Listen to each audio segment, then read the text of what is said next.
let's save that for when we actually are live. Right. Rock and roll. Which should be now. It says I'm live, but it's not showing it on my channel yet. It's like there's like a 5 or 10 second delay. And you might have to refresh it. Yeah. Okay, here we are. Okay, so welcome to Discussions of Film in Filmland, Episode 1, with special guests DJ Anubis and the Professor Daniel Miller. Today we are discussing the 50th anniversary of Jaws, directed by Steven Spielberg. And let's start off by sharing first experiences with the movie, and we'll start with Mr. DJ Anubis. So, yeah, I was about 5 years old, 1975. At the time, drive-ins were a big deal. Both my mom at the time, because she was separated from my adoptive father, so we'd go to drive-ins a lot. But then also when she was busy working and stuff, my babysitter would take me to shows. And so oftentimes I'd confuse whether or not it was my mom or my babysitter taking me to stuff. But over time, I think it was more my babysitter took all to the ones, because she was like in her 20s. So obviously when I went to see like Close Encounters or Star Wars or stuff like that, it was probably her. No doubt about it, she was probably the one that took me to see Jaws, and she was probably like, I don't know if you should do this because you're young and you might have nightmares. I'm like, I won't have nightmares. I'm a brave guy. I'm 5. I'm brave. So she did, of course, and naturally I had a nightmare that night. But some of the funnier things about all, and when I see memes about it now, it makes me laugh because it's true. But like even after seeing Jaws in my young life, like I remember, even if you saw a horror film back in the day, you would, if your bed's over in the corner and you go to hit the light switch, you'd run and jump because you didn't want the thing underneath the bed to get you. It's basically how I saw Jaws. And then later on, obviously, you're in swimming pools and like there's no fucking way a shark's in the swimming pool, but you still think about it. Like you're in there, and you're like, I'm in water. What's in the water with me? And that's the amazing thing about Jaws as a film. We're going to talk a lot about it, but its effect on your psyche as a person and a beachgoer was incredible, to the point that Benchley, who wrote the book, had to come out and say, look, this stuff happens, but it's not meant to like make you not want to go in the water. Like, don't think like that. So he had to kind of retrace himself a little bit to keep people from going into this hysteria, which it did cause. But it was an amazing movie, and it was like a blockbuster, the very first summer blockbuster we ever got. That's right. Here we go. Mr. Tony of the Dead. I used to think a huge shark was in the deep end of the pool. Yeah. Yep. Mm-hmm. You mentioned what Benchley came out of about that the sharks aren't as dangerous as you would think. In some ways, this book here was a little bit of an apology about that, because the white shark in this book is a victim of the real monster. There was a part of that book at the time when I first read it that I thought they were going to use the great white as like a savior almost, because I thought it was going to lead up to that. Because you remember they're tracking and following a great white to study it and all that stuff. But then you have this other creature that's born out of that, and I thought for sure they were going to go with this direction where the great white was going to like somehow save them at some point, but never transpired that way. But I certainly thought that'd be a possibility the way that book was written. But you're right, it was something that was designed to kind of like soften the blow from Jaws. Okay, Professor, what was your first experience with Jaws? My first experience, I can still remember it. I was 4 years old. This was going back to like 2004. I was 4 years old, and I was bored. I was trying to figure out how to pass the time. So I went into the VHS cabinet underneath the television, and I was looking through all the titles in there, and I see I don't have the actual VHS tape at the moment. I've seen it around in my house, but I've lost it recently. But I get out the VHS tape, and it's this poster image here with a giant shark's head approaching a woman swimming. And 4-year-old me was looking, it's like, wow, this looks like a scary movie, but hey, it's got PG on the box, so it must be fine, right? So I put it in, and I watched it, and I was scared shitless, but also amazed at the same time and just mesmerized by it. But there's a very big part in the movie that I still resonate with in some way, because it's the scene where Hooper is in the cage. The shark comes through the gloom in the distance and swims by the cage. You have John Williams' soundtrack playing as the shark just glides past Hooper, then fades into the distance. That was a moment that made me think, I want to get into filmmaking and be able to do something like this. Not exactly the same, but something that has that same power, something that builds that kind of suspense. But yeah, that was also the first movie from beginning to end I also watched at that age. So this is definitely a movie that I hold very, very dear to me, and I revisit it quite a lot, and it's just one of my all-time favorites. Mm-hmm. Well, before I share mine, I got a funny story. My mom had always told me about this film when it first came out. There was a theater in Freehold, New Jersey. Now this is in Monmouth County, which is on the shore, but it's a good ways inland. Someone had caught a baby shark and placed it in the parking lot of the movie theater during one of the screenings. And there's this pregnant woman that came, and she was like full term pregnant. She seen the baby shark in the parking lot, started panicking, screaming shark, and it like scared her so bad she went into labor in the parking lot. Yeah. Oh. that I've been waiting to share. That's just a humorous little story. Yeah.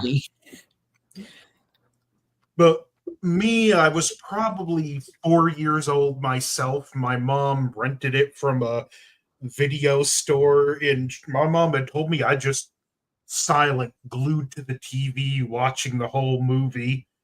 And I think that same year for Christmas, she got me, she couldn't find the original movie on VHS, but she got me Jaws 3 and Jaws the Revenge for Christmas. But Jaws the Revenge isn't particularly good, but when you're 4 years old, you don't care. Yeah. It's a Jaws movie, you love it. And like, Yeah. I have a lot of memories. I remember times I would like watch this and pretend my bed was a safe zone, and if I stepped on the floor, the shark would get me. Mm-hmm. It was just a great time, and as a kid, it's one of those movies that always just sinks into your imagination, and it's because of the great storytelling. And I know, Professor, you studied writing in high school and in university, right? Yeah, I was my strengths in school were in creative writing, and at university and college I studied media and film production. Okay, so you can correct me because it's been a long time since high school, but I remember in high school English class, one of the things they taught us, there's only three types of conflict in all of stories: man versus man, man versus himself, and man versus nature. That's true. And However, this, sorry. sorry, you go on. Yeah, that's true that those are the three key types of the versus narrative in storytelling. But recently it has expanded to accommodate all sorts of things in the realm of fiction and even science fiction. For instance, you have man versus technology, if you want to go with the AI route, or you have man versus an idealism, like, for instance, the idea of society as a construct or governance as a construct for a versus narrative. But yes, those three, man, beast, and himself, they are the three key story narratives in the fictional genre of storytelling when it comes to verses. Yes. But what's fascinating with Jaws is it takes those three key conflicts and doesn't just apply them to one character, but in some cases, multiple characters. That's right. Because with Brody, we do have the man versus man conflict with his fear of the water. Yeah. That's the man versus himself conflict with his fear of water. Man versus man, his conflict with the mayor in the city council and trying to close the beaches. In man versus nature is self-explanatory with the shark. And what's great too is it doesn't just apply to Brody.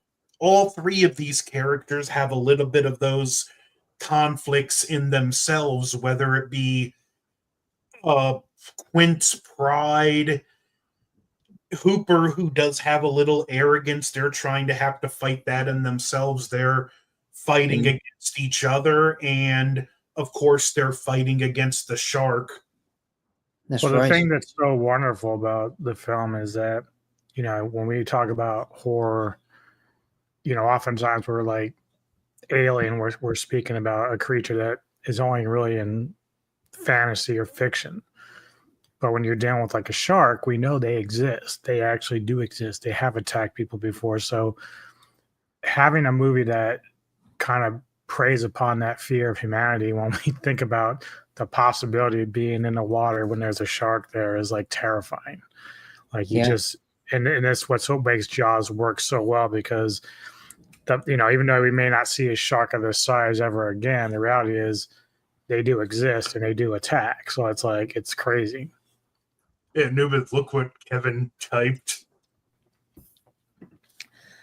Oh, man, Kevin. See, I got a feeling that Kevin's really under Paris fan because he keeps bringing it up. So I'm just thinking that he really likes that film. Apparently, it's getting a sequel. Yeah, of course. If it's bad enough, we're going to give it a sequel. Okay, I don't want to go through scene for scene, but let's talk a little bit about, for start, the opening scene and just how Tony Kevin wishes Night Swim had a shark.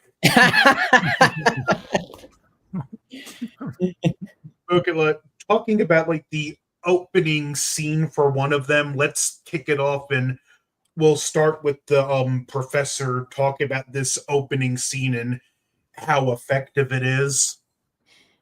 Now, this is a scene that I absolutely love, including the scene I mentioned earlier about the shark approaching the cave. But yes, this movie has one of my favorite opening scenes. It's just black with the sounds of the ocean underneath the water, and you just have that Jaws motif by John Williams just building up. And then we cut to the POV of the shark, which at first, we, the audience, don't really know what perspective we're seeing this from. And we just have the Jaws theme building up as the credits go along. And when music crescendos, we cut to this little beach party with all of these youths just having a good time, making out by the campfire, shooting the shit, playing songs, and just having a smoke and a drink, as you would do. Good times were had by everyone. We're then introduced to the first victim of the film, Christy Walkins, or Christine Walkins. Whether you've seen the film or you've read the book, there's minor difference there. She basically plays along with this guy who's taking a liking to her, and she's basically persuaded him to chase her along the beach, saying we're going to go swimming, and they're stripping down, and then they go skinny dipping, but the guy passes out drunk on the beach before he even gets in, and Chrissy is just she swims out a little too far, and then we, in between cutting from what we're seeing on the surface to then seeing underneath the water from the shark's POV, and this is where John Williams really shines through in his soundtrack for the movie. It's just as powerful as Spielberg's direction for this whole opening scene where Chrissy Walken gets attacked. She gets pulled under the first time and wondering, wait, what the hell's going on? Then she comes back up and it's just chaos. She's screaming her head off while being tossed around violently in the water. Then it ends. So basically praying after being yanked off a buoy, a buoy dangling out in the water. Then when she's gone, it's just silence. Yeah, It's just the sound of the waves, which It's more is terrifying than yeah. the screams. I Yes. mean, really, for an actress by backline who hadn't done an extensive career, her moment in that film is probably one of the most notable moments in movie history. Like, Yes. everyone knows it. Like, it's just, she's only on screen for a few minutes, but you remember it. It's that effective. Yeah. And there's a point, like, when she starts getting attacked, and I missed it maybe the first couple of times I'd seen it, but after a while I started listening more, and her screams and everything, she does like it. She's like, she makes this mention like it hurts. She says this, even though it's kind of muffled under some of her screaming, but it's like wow, that's great attention to detail. I love that. In like juxtapose, if you've read the book, this somehow feels more graphic than in the book. And in the book, it talks about her feeling a sharp pain in her leg, and when she actually reaches down to feel the stump in the bone. Yeah. Yeah. So showing less, it feels more graphic. Yeah. Yeah. What's your take on this scene, Anubis? It's amazing. It still terrifies me. And the funnier thing about it all is, you know, they filmed all this in Martha's Vineyard in Connecticut, which is generally, you wouldn't consider a shark capital of the world. Like, it's like, because it's up north, a little bit colder waters. And then probably about a decade or so ago, whenever you watch like Shark Week, they started seeing great whites in areas. So they do migrate up into there. So I don't know if they had shot this scene in a tank or out in the waters, because they obviously shot a lot of filming out there in the Martha's Vineyard's waters. So I don't know if this was one of them, because it's at night. I often wonder how Susan feels thinking back, like, man, if I was out in that water, there might have been sharks out there anyway. Like, you know, so I have to kind of wonder how that played out. And like, again, like, I don't know, for her to actually play out this scene is a little bit different. You got people around with cameras and stuff like that. But as we talked about, like, just being in a swimming pool, like, gets scary as a kid. So like, imagine doing that scene and years later saying, oh wait, there's actually great whites that go out there. What the fuck were we thinking? Yeah. Actually, it was shot at the beach, and it was a day for night shot. But what they did was they had her hooked up to this harness, and she did have a safety that she can pull on in case something went wrong, and it would unhook the harness. Because her concern was, I'm out here screaming like an idiot, so if something goes wrong, how am I going to signal it? Right. But they had like the ropes tied to her, and from what I understand was there was people on the shore, on the beach, running from one side to the other, and that's what was pulling her back. Yeah. It's just two people running up and down to either side of the shot, and she's just being tossed, jerked around a bit like a rag doll almost. Nice. Well, it paid off. It looked legit. Yeah. Scary. Even when it drives her straight to the buoy, man, like, it's like boom. You know, it's like, it's really, really good. Shot well. Yeah. And what really makes it, what really underpins it in a great way, is just the silence after she's dragged down for the last time. It's just the sound of the waves. No music, nothing else, just the waves. That's chilling enough. Yep. And like people, you mentioned the silence. People have talked about in the wilderness, and I know it's not the ocean, but the scariest sound you can hear out in the wilderness is when everything goes completely silent. Yes. I was talking to someone who experienced that, and he said it was the most unsettling moment of his life. Mhm. I agree. It's how this scene is both over the top and yet minimalist. We see the anecdotal evidence of what's happening to her, but we don't actually see. And it's your imagination that fills in those blanks and makes it feel more visceral than it really is.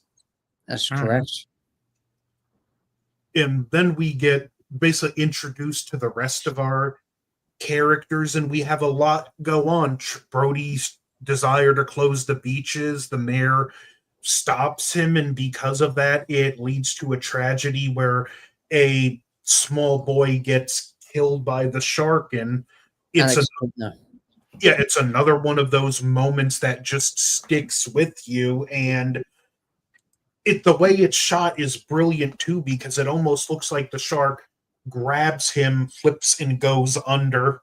Yeah. Yep.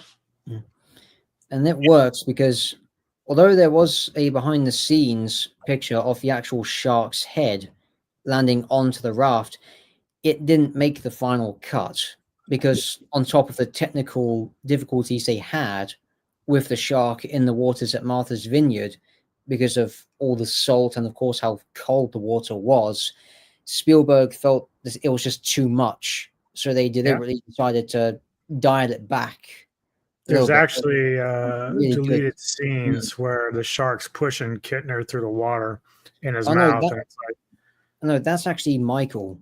Yeah, After his boat gets tipped over, the guy who loses his leg, he swims in front of Michael to save grabs him. both of them. Yeah. oh, okay. Someone must have mislabeled it, and I always thought that was Kittner that did that. No, that Either was, way, that stuff like doesn't work because like I like even with the guy that loses his leg, you only see the basically this somewhat silhouette of the shark underneath the water, so which is Yeah. perfectly done. So good done. and you don't see the actual leg sever. Yep. You just see the proof that it was severed. Yeah. Yep. And like another fun fact, when they did the scene where they discovered her hand on the beach, the way it was designed, Spielberg thought it looked fake. It had this plasticky look, and the props master explained to him, actually, when a body or a body part's been out there for a while, it'll be bloated and take on this look. So they ended up covering it in the seaweed and stuff because Spielberg's thinking was, all right, to someone who's in the know, they could admire that moment for Mhm. the realism, but for those who don't know, they're going to look at it and think it looks fake. It's kind of funny too when Hooper like arrives and he's like, "Can I just take a look at the remains?" And he doesn't expect them to be in a box like this big. Mm. He's expecting a little bit bigger body, and he's like, when he lays it out, he's like, okay, Mm. and unwraps it. And he's like, oh boy, we got problems. Yeah. Yeah, And there's also some really quotable lines of dialogue from that scene. That the whole movie itself is quotable, which is awesome. Yeah. The dialogue does have a very Howard Hawks feel to it. Mm. Yeah. But yeah, let's talk about that scene. Like we have, this is after Alex Kittner. His mother puts the bounty in. They call in for an expert. Hooper shows up, and let's talk about that scene a little and start with Anubis when he asked to examine the remains of the victim. Yeah. So Hooper, he's brought in. He's a rich kid. Studies sharks and stuff. He gets into it later why he does that, but he asks the chief, let's start with the remains so I can kind of figure out what we're dealing with here. And as the forensic guy brings out the tray, that's what's left of the girl, Chrissy, and then he's looking at it. You can actually see him pick up the arm. It's got a little bit of a chunk taken out of it. So they do a nice job of showing you a little bit of the damage that was done to her. And, you know, the way that Dreyfus like explains what he's looking at, like he's got his recorder on, he's talking about how it's severed at the thorax, and, you know, he's losing, like, he's literally like losing, like almost he's like ready to throw up. Like he's just how he's looking at the damage that the shark did to her. Yeah. And, you know, the moment again when Chief wants to light up a cigarette, it's like, don't smoke in here. You can have a glass of water, please. And so, you know, Hooper is very concerned because the damage is done by a pretty big shark. Mm. One quick thing here. Neko, is someone at the door? So yeah, so, you know, Hooper's looking over everything, and you know, again, he was shocked by how much was only left of the girl. Like he kind of expected maybe a bit of fuller body, but all it was like very little remains. And, you know, he starts later on talking about how just big this shark really is, and we'll get to that eventually. But that scene is just really good. And I think Professor nailed it. Like these actors, they all hit it on the nose. Like they all did the role very well. And once we start getting into Quint, and, you know, Robert Shaw's portrayal is just flat out amazing. But Dreyfus was equally, to his credit, incredible as Hooper in this. Yeah. Yeah. This was not a boat accident. Yes. It wasn't a coral reef, and it wasn't a propeller. That's the thing that's like also like it's the side shit that's going on, because we know the mayor is trying to protect the tourism that's going on with the little town of Amity. But at the same time, it's like, oh, we're going to cover up this.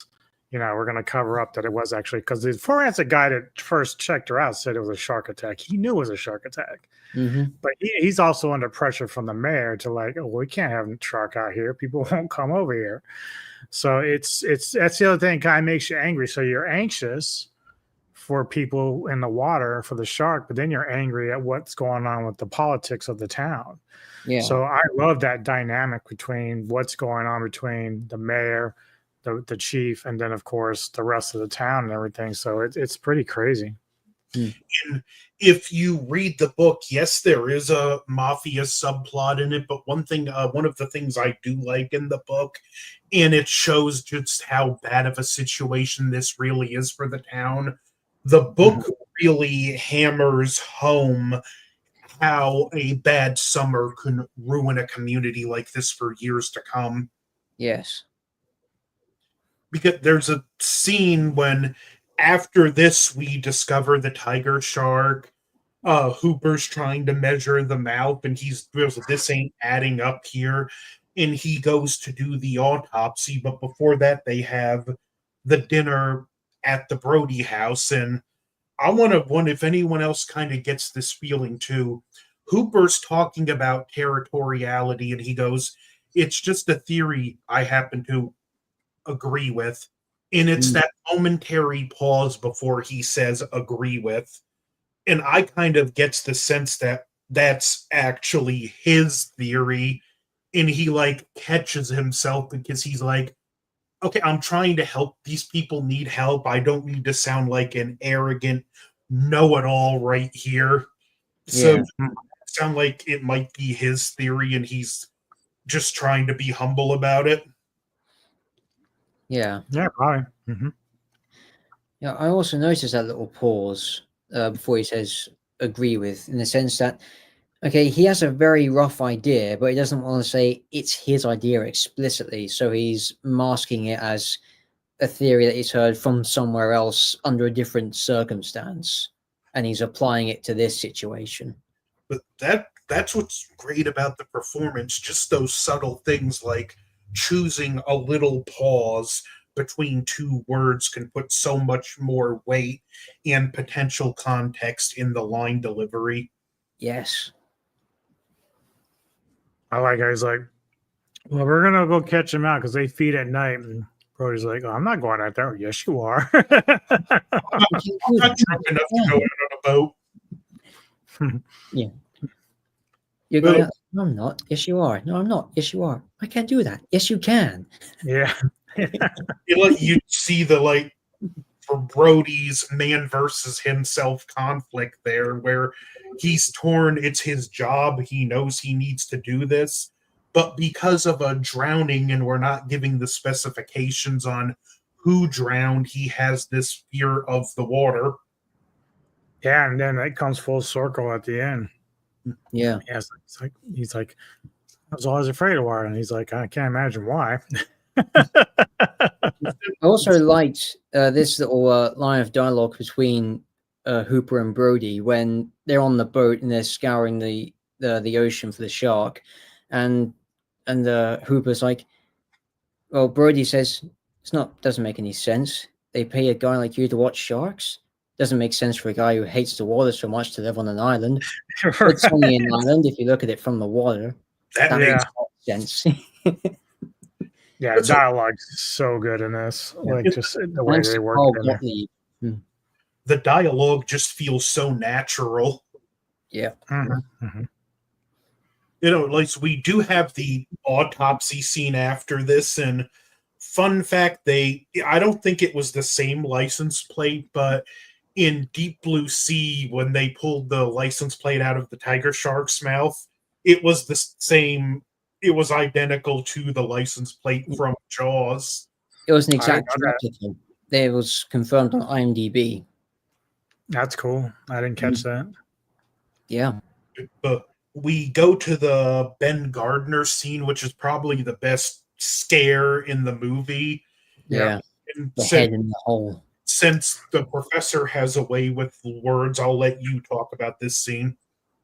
Yeah, now this scene, there's so much I just love about all of these scenes in Jaws, and this one in particular is good because as Hooper is about to dive into the water, you have John Williams' score building up with this uncertainty that sets the mood perfectly.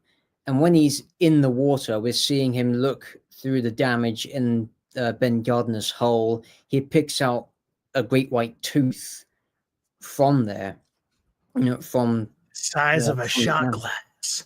Yeah. Yeah.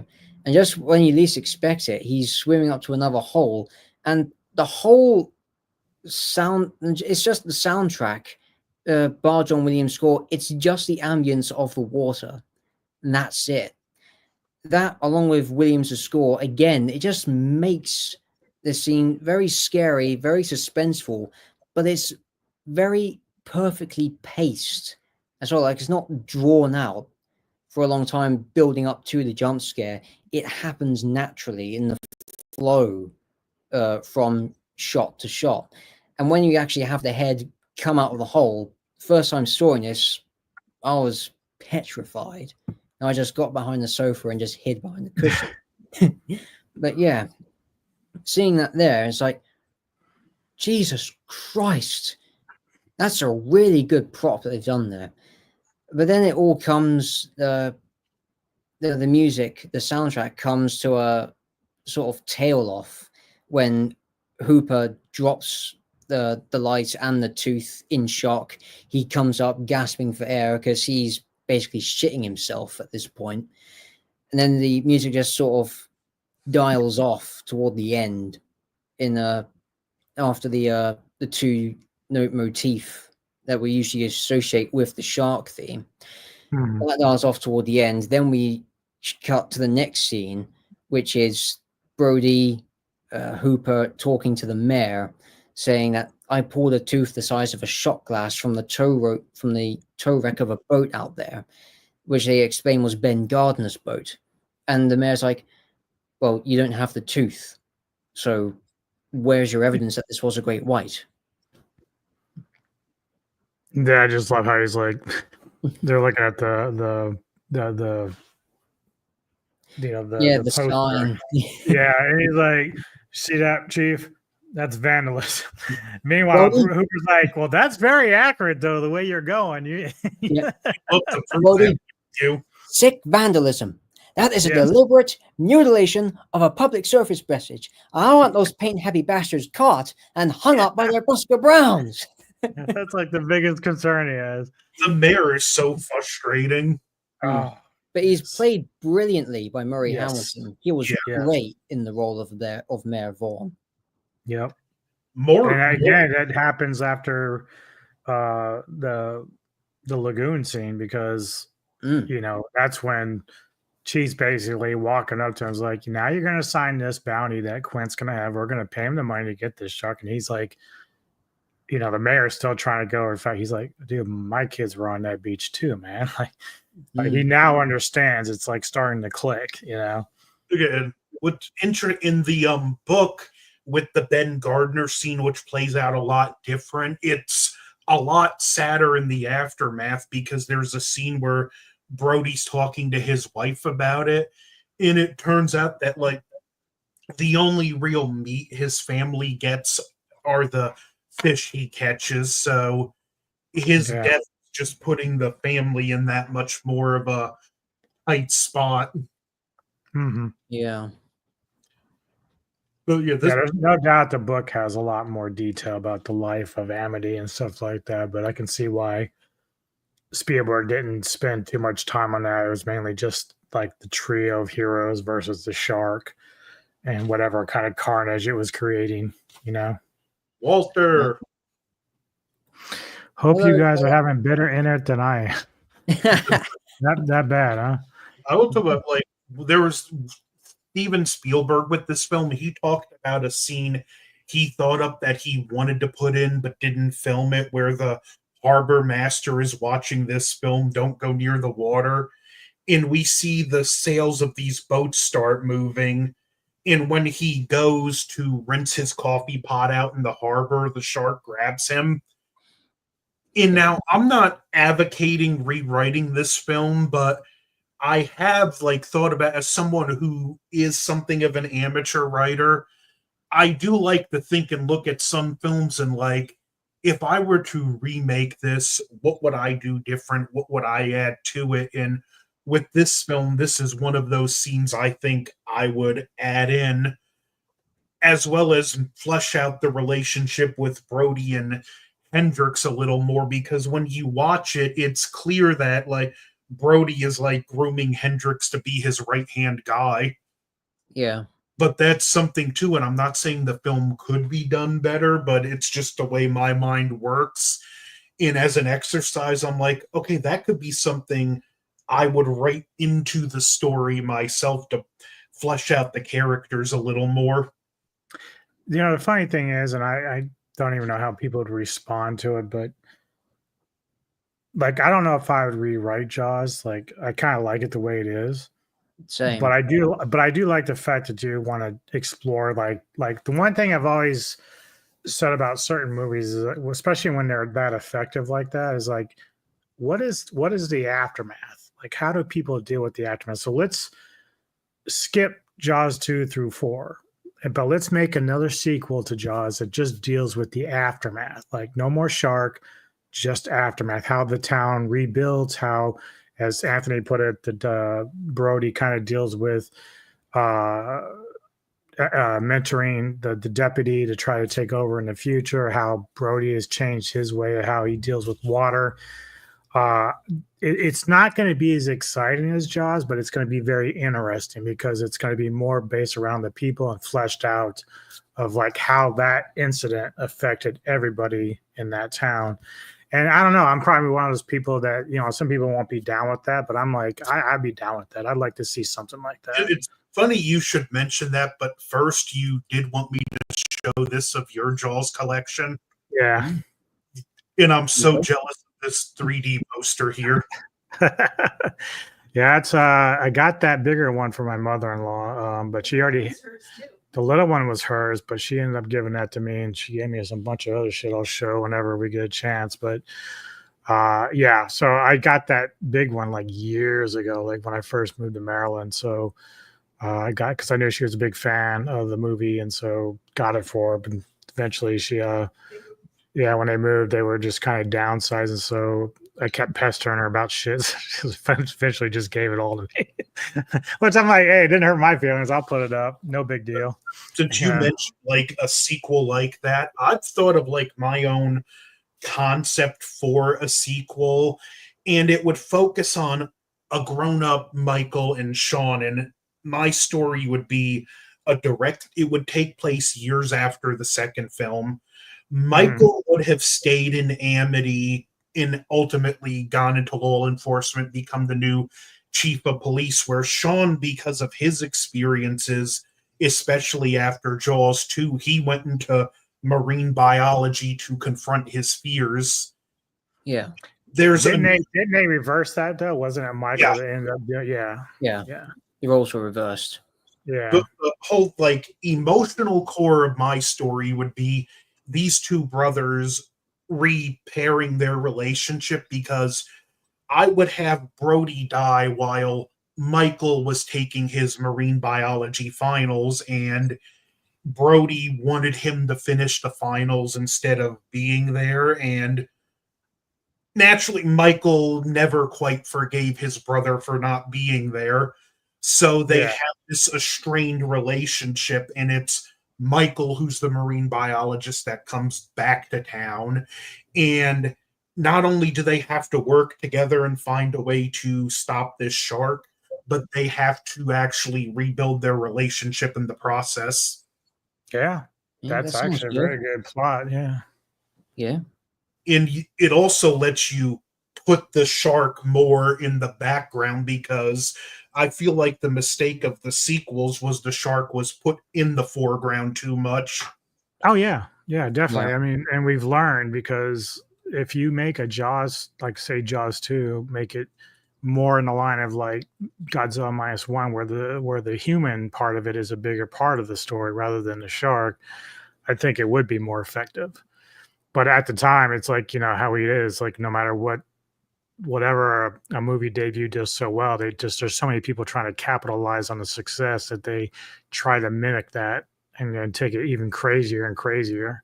Yeah. So yeah, it's too bad. But still, you probably still could do it. I mean, look at what's happening with Halloween and how Carpenter basically skipped some of the other movies to try to continue his own sequels to his own vein, his own vision. And so if somebody got wise and did exactly as you said and made another Jaws film and say, well, we're not going to count 2 through 4, we're going to treat this as a direct sequel to the first one, I mean, it could still be done. True. It just needs to be done right. Yeah, exactly. Yep. Yeah. However, Spielberg has said that he would absolutely be against a sequel to Jaws for as long as he's still around.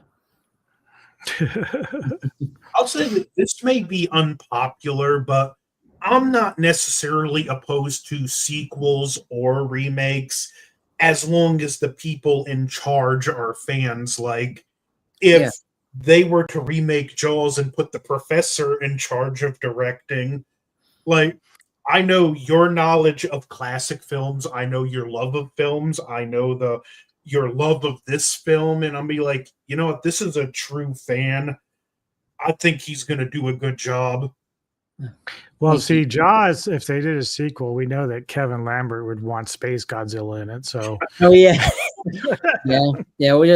We'll put that in a cameo. Yeah, that'll be. Wouldn't it be Space Bruce? Yes, the shoulder pad. Instead of the dorsal fin, you see a big crystal sticking out. Oh my god! Yeah. Just this Jaws head with this shark head with like a little cross on the front. And then you just have like these 2 great big protrudences where there should be a dorsal fin in the middle, but there's not. It's just the 2 big crystal things coming out every time it surfaces. We did kind of briefly touch up on since we got to the aftermath, we got the beach scene. The first scene, we have the fake out scare, which is great because this just keeps having tension building up till Mayor Vaughn pressures someone to go into the water. And we have the fake out when they see a fin. And then these 2 stupid kids surface to have a whole bunch of guns pointed at their face. He made me do it. He made me do it. No, Yeah.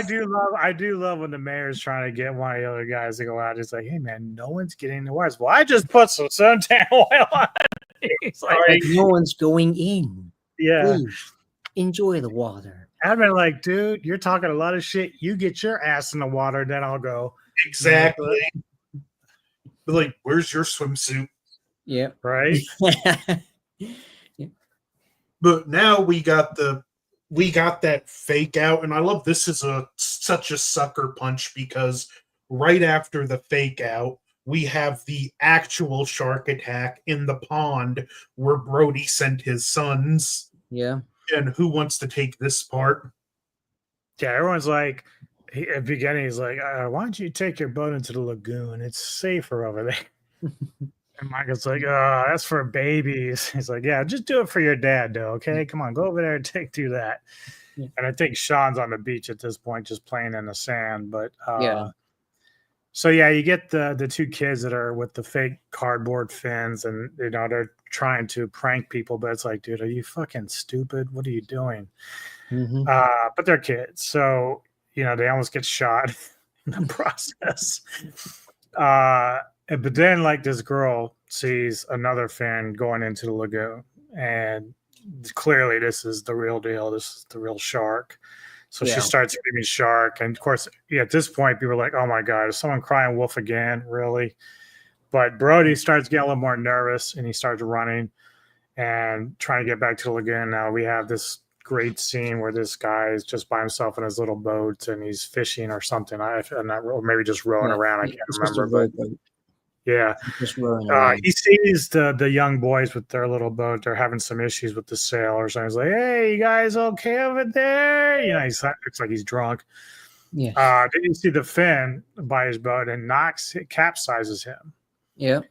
Then we get the scene with the boys again real quick, and then all of a sudden, the guy's trying on the bottom side of his boat to try to get up on it. He doesn't even know what's going on, but then you get this fantastic scene where the shark is maybe about a foot deep underneath, and you can just see the mouth open as it goes in on him. And then of course we get this quick scene where he's screaming, and then we see the leg drop in the water, and it's like severed. And with the shoe on, so it's great that he's paying attention to detail there. Yeah. And then we get probably the better shot than we've gotten in the entire movie, because it's just ahead of the shark and it's kind of chomping down on the guy, but it looks so legit. Like it's actually one of the better shots of the shark, because you're not really sitting there saying to yourself, oh, it looks fake. This looks like a legit shark. Like it looks really real. Like it's really nicely done. And the guy's screaming, and it's like so great. And yeah, this scene is so amazing. Then we get that quick shot where it's really from the camera view, the shark heading towards Michael, who's in the water, and it just passes by him. Like it just misses him or whatever, probably because it's still feeding on homeboy. But it certainly puts Michael into like a state of shock, and they have to kind of drag him on the beach.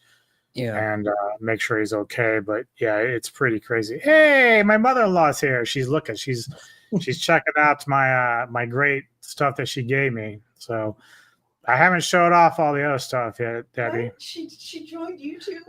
Well, I sent her a link that we were going to talk about Jaws. She loves Jaws. So yeah. Have you? What's that? I said we're glad. Telling Debbie we're glad to have her. Oh yeah, definitely, dude. She's awesome. Love her to death. So yeah, you get that scene where Michael's being dragged upon the shore, and Brody's like, he's in shock because his mother obviously thinks that he's dead. Yeah. But again, then you get that nice shot. I know the professor can, because he's a big guy on cinematography, like that shot where he's just looking out beyond the lagoon, and it's just water. It's all calm. Yeah. And you don't see anything. It's like, oh, okay. And it's like you get this sense of the Brodies. She's like, yeah, I'm going to find you, motherfucker. I'm going to get you. So it's a great, great shot in that scene. It's the moment where Brody realizes he has to confront his fear. Yep. That's right.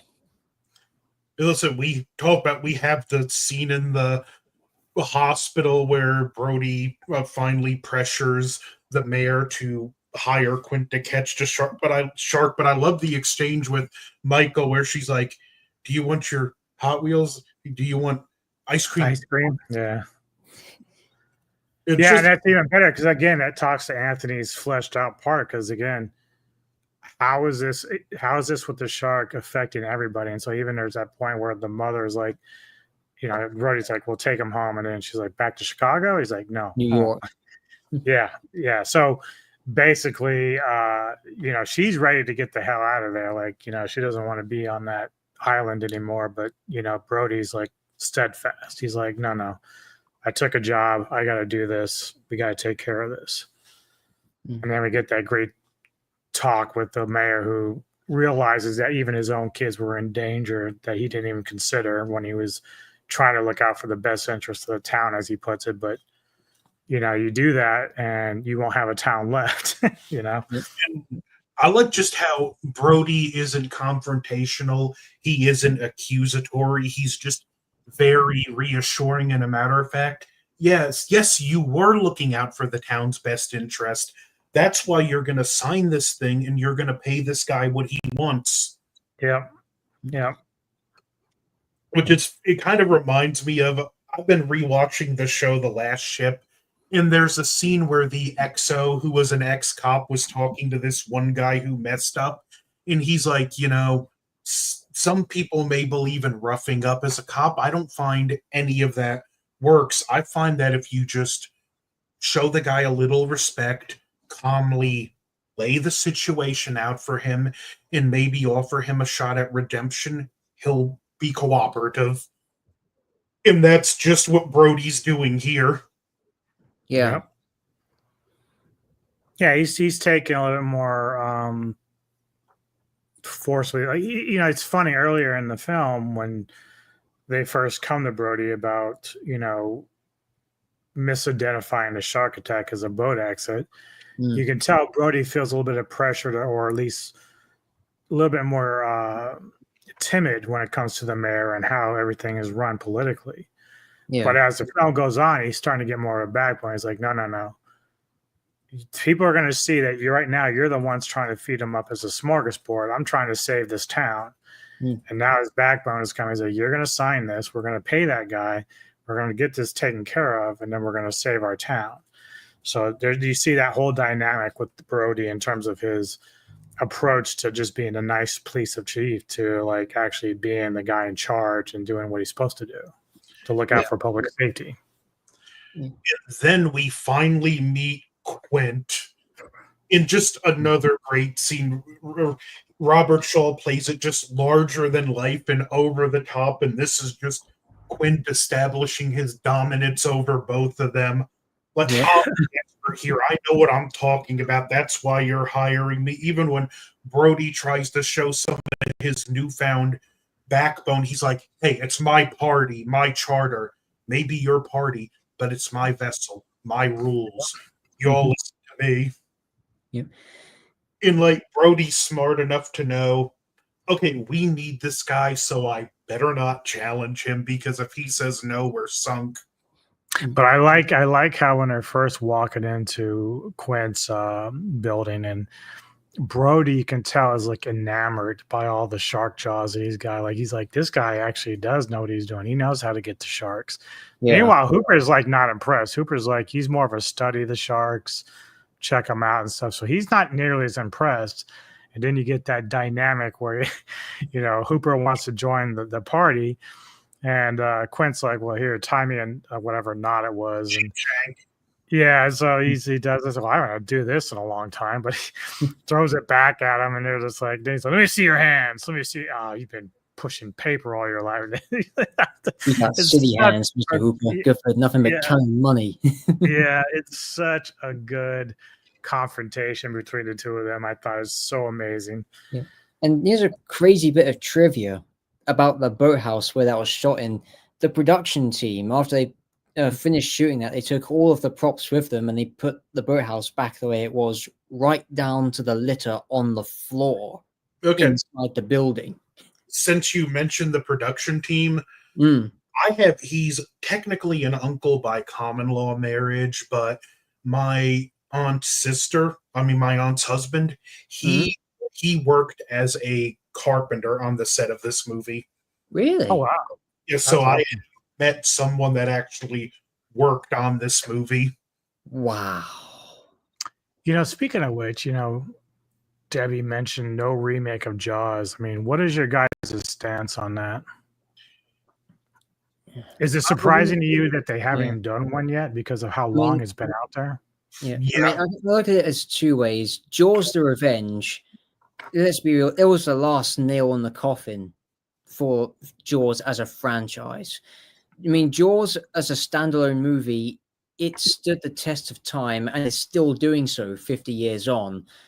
Trying to remake it was just unthinkable. And with today's climate of Hollywood's attitude towards bringing films from the past and remaking them with this modern twist, it's just going to be awful and just give Jaws a bad name. Like, you're going to rub people who not only love the original, but people who are going to watch the original for the first time after seeing the remake, and it's like, oh, well, why did they even bother? I Hmm. exactly.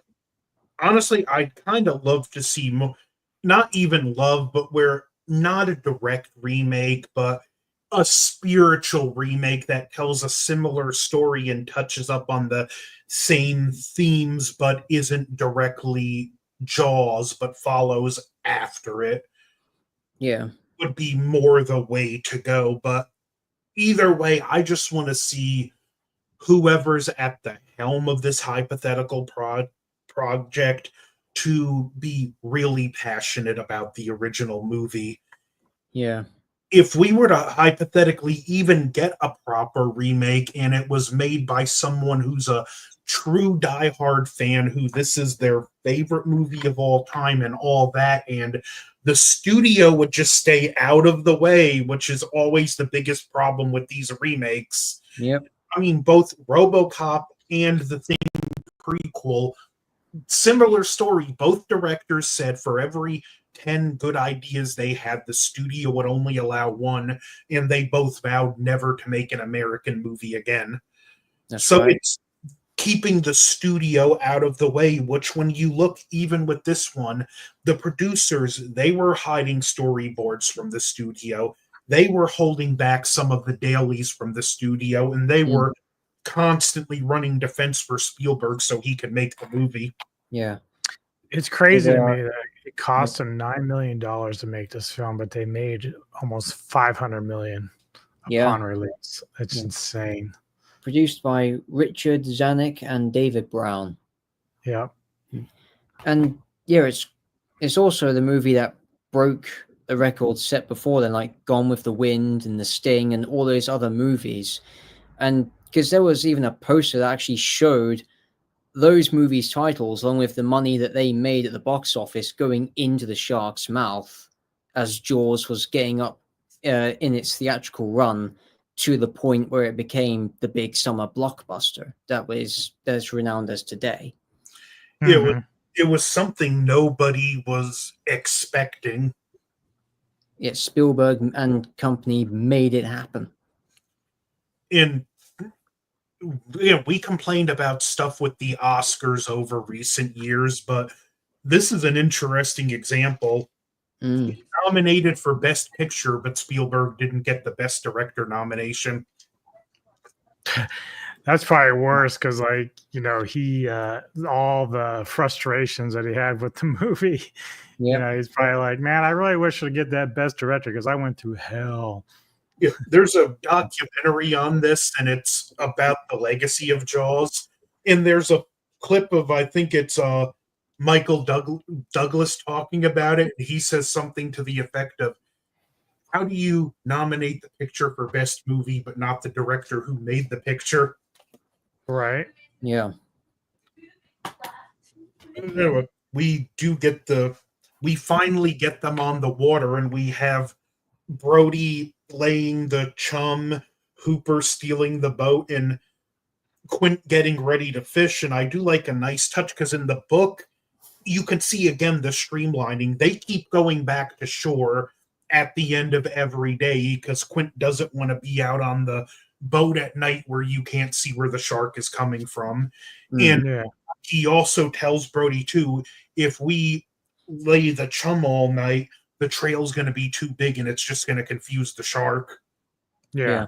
But we do have the great scene where he's like, slow ahead. I can go slow ahead. And the shark, we finally get a good look at the shark and the iconic line of, you're going to need a bigger boat. boat, which was right after the fishing scene where that great back and forth dynamic is still happening, and Hooper doesn't want to believe it's the shark until they line snaps and Quint's like, he bit right through this piano wire. Don't you ever tell me my business again. Yeah. It proves one thing, Mr. Hooper. You silly boys can have the courage to admit when you're wrong. Yeah. And I like it's a fun dynamic as far it's even their ideals, because you also have the college educated guy versus the blue collar worker. Mm-hmm. And it goes to show a college education doesn't count for everything. Yeah. Well, yeah, especially if you're, because like, this Quint, that was his living. Even if it wasn't just sharks, like he was a fisherman. He did all the hard work. Now, Hooper's smart and he studies sharks and he has familiarity with sharks, but he doesn't know that kind of life that Quint does. So they come at it from different points of view. But it's funny because you get that drunken scene where they actually are bonding over scars, like different scars in different ways. So we'll eventually get to like probably the best part of the movie with Quint, but it is interesting that these guys come from different parts, different walks of life, but they also, you can tell there's a sense of respect there as well. It's like they don't want to admit it to each other, but there's a sense of respect there It's with like, them. look, Yeah. I'm actually starting to like you, but I'm not going to tell you that. You're right. But Literally. like too, before that scene, we have the part where Quint goes to harpoon the shark, and he has this brilliant system where he hooks up these barrels, and it's to keep bringing the shark up. And he mentioned, because Hooper ties this tracker to it, which turns out it was a good thing he did that in case the shark comes by at night. But Yeah. he gets mad and he's like, what are you doing? You knew I had to get a clean shot at its head. And as a kid, I always wondered why was that so important? And well, for one, obviously you have a chance of getting it in the brain, but two, center mass, if you get in the middle of the shark, all of its body weight is going to be able to balance that barrel, where if you get it in the head, you're going to wear it out faster because it's going to keep pulling the shark up at an angle. Yeah. One thing I like about the whole, like, when they start getting the barrels attached, after they've seen the shark, like how huge it is, you get the whole 20-footer, 25, thing. 3 tons of them. Yeah. And so Hooper wants to get pictures. And so he's telling Brody to go out on the stern so he can get to scale. He's like, go further. He's like, Brody's like, what? Why? What? I gotta go something in the foreground to give it some scale. Foreground my ass. And meanwhile, Quint is inside on the radio. Don't worry, Mrs. Brody. We just heard a couple of scrapers. We'll be back for dinner. Over and out. And then he just gets back out onto the deck with this big harpoon, just as Brody is trying to get back in. And then just when the harpoon comes into the shot, it's like, oh shit! And Brody's going back out onto the deck as Quint starts giving them instructions. Just follow my hand and take it steady. Mr. Hooper, attach the line to the end of this keg. It does feel so many great lines in this. It gives a great sense of urgency. He's like, don't wait. Hurry up, Hooper. Tie it off now. Don't wait for me. Yep. That's a good point. Now. Well, that was one of those cases of hindsight being 2020. Hooper should have really had that tracker get up on him and maybe actually tied to the first barrel waiting to begin with. Well, the funny thing is like, you mentioned that, but I think part of it is I don't think that Hooper expected to see a shark quite that big. Like, even though he'd done all the measurements and saw the damage it was creating on the humans that it had killed, I think he was still just blown away just how large it was. Like Quint, he's like, dude, this is like another day at the office for me. I've seen shit like this crazy all the time. You know, so it's like those guys, they're not used to seeing fish that big. So it's like, I think that's part of the reason why Hooper wasn't quite as ready, as prepared that he thought he might be. He's like, I don't know what's going on here. This is not a real fish. Anubis, you want to address this question? Let's see. Jaws is actually a horror comedy. No, I think the funny thing is you can have a little bit of comedic moments in there, but it wouldn't necessarily make it a comedy. I would say that Jaws is probably more of a horror thriller, because some people don't consider Jaws a horror film because it's not really a true horror film. It has some horror elements, but really it's more of a thriller or drama. Especially if you read the book. The book has a lot of stuff in there that's more on the human scale, like the affair supposedly with Hooper and Mrs. Brody and stuff like that. But the thing is, like, is a movie for me at 5 years old, this is horrific. So I would call it a horror film, but it's not like Suspiria or a slasher film. This is just it has enough thriller in it too, because that's really the brilliance of what they ended up doing. It's sort of like, and I know Professor and Anthony would agree, people have to understand that initially Spielberg wanted to show the shark more in the film. Yes. But because of all the problems that Bruce was committing as a mechanical shark, they couldn't. But it turned out to be a blessing in disguise, especially with Williams' score. So not seeing the shark until the end really is like the best thing that could have happened for this movie, because you just didn't know exactly what you were dealing with. You could only see it from its point of view when it would ever attack. So by the time we get to see the shark, it's like, oh my God. So that's just like one of those happy mistakes that happened. It just ended up working very well for the film. But in the end, it's still, and that's part of the thing, because that's really where it's more of a thriller, except for the parts where like it actually does the killing. Like those are some horrific scenes. But yeah, the comedy is just sort of loose. It's not like a major thing. It's kind of indirect. So it's not really meant to be a horror comedy, but yeah. But to add on to what you mentioned briefly about the blessing in disguise, Anubis, the barrels were an excellent choice, not just for the sake of the scripts, but also for a logistical reason, because of how many times the shark, which, as well as being called Bruce, Spielberg also called it the Great White Turd, because when it broke down, it just floated up to the ceiling on its belly, and there was just this pool of white just floating there. So yeah, the barrels, they were an excellent, again, as you said, a blessing in disguise, because they filled in for the shark, so allowing us to use our imagination in that part of the film as well as the opening. Yeah, and again, like, like you had that scene where once Quint puts like 3 barrels on it and it takes it down, and I don't know if it's Hooper or Brody, I think it's probably Hooper, says, have you ever seen this before? And he's like, no, because he's never seen a shark take 3 barrels underneath the water. I think it was Brody that asked. Brody. Okay.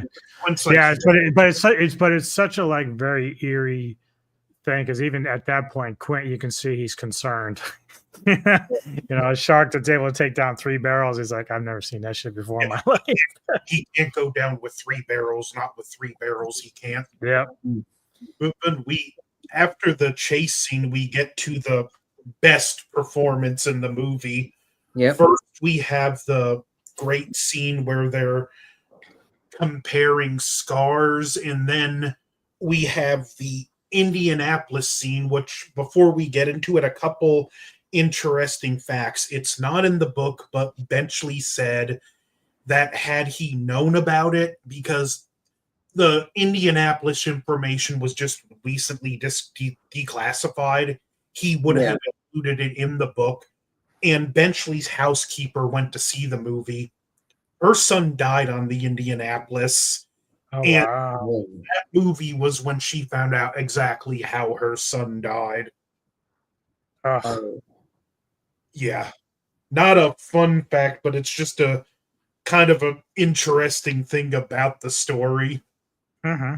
Yeah. Well, they even bring up the inspiration of the film, which eventually used for the Matawan Creek attacks from 1916. That was like what led to eventually writing the book. So That's right. it's a lot of like points of direction on how, like with the NNFs. Like I think that's probably the most brilliant thing Shaw did in this film, because there's reports he was drunk on set. He was kind of difficult with Dreyfus, but to come up with that ad lib and tell that story is like amazing. Like that, it's so effective. Every time I watch people on YouTube that have reacted to Jaws for the very first time, there's two things that they point out every single time. The first one is when they find the head inside the hull. Like that's the first thing that scares the shit out of them, is that, like, really big time. But then it's the Quint narration about the Indianapolis. They're just like, and some people didn't even know that was real. Like, people in their comments always say, yeah, that's a true story, that happened in the military. The Indianapolis sunk, a bunch of men were in the water, and a bunch of sharks killed a lot of people. So some people think that's just like fake. It's not fake at all. It's a really good story. It's even great how it just is set up, because it starts with the scene with them comparing scars, and then he shows the scar. That's a tattoo. I had it removed. And Hooper, don't tell me, mother. And and I love the way he plays it, because he's not mad, and he's like, understands Hooper couldn't possibly know what this tattoo was, and he gives him a moment to laugh. Then he puts his hand on his shoulder. Mr. Hooper, that was the USS Indianapolis, and the laughing just stops instantly. Yeah, he's like, hey, he's like, well, you were on Indianapolis. That's such a great moment. Yeah, it's great because Hooper very well knows what the Indianapolis Stores is. And Quint was obviously a little drunk at this point, but when he tells the story, it's like he instantly goes stone cold sober. Yeah. Actually, sorry. And like, you can just see, like, as he's telling this story, the PTSD working behind his eyes. Yeah. I also liked how he described how the shark attacks people. Like, the thing about a shark is he has these lifeless eyes, black eyes, like a doll's eyes. When he looks at you, it doesn't appear to be living till he bites you. Those black eyes roll over white. The ocean turns red. You have that high-pitched screaming. Then you know he's living. And see, that funny thing is, like, every time that line gets delivered, because I've seen so many of, like, footage from Shark Week and stuff like that, you think, like, that vision of seeing a shark that comes up on bait and the great white's eyes roll back, that's the very thing that runs through my mind when he describes it. It's like it just comes in my mind every time. Yep, Mr. Tony's got it written out in quote form. Yep. Of course, Dan said it better. Of course he did. Well, it's hard to top that accent. True. Yep. But it's also just like he makes this story like sound so terrifying. Yeah. But yeah, the describing his friend that's floating in the water, he's like, hey, I'm gonna wake him up, and he rolls over and he's like bitten in half. Like, it's gotta be traumatic, man. Just totally traumatic. Tuesday morning, Chief ran into a friend of mine, Herbie Robertson, baseball player from Cleveland, bosun's mate. He had been bitten in half from the waist down. Yep.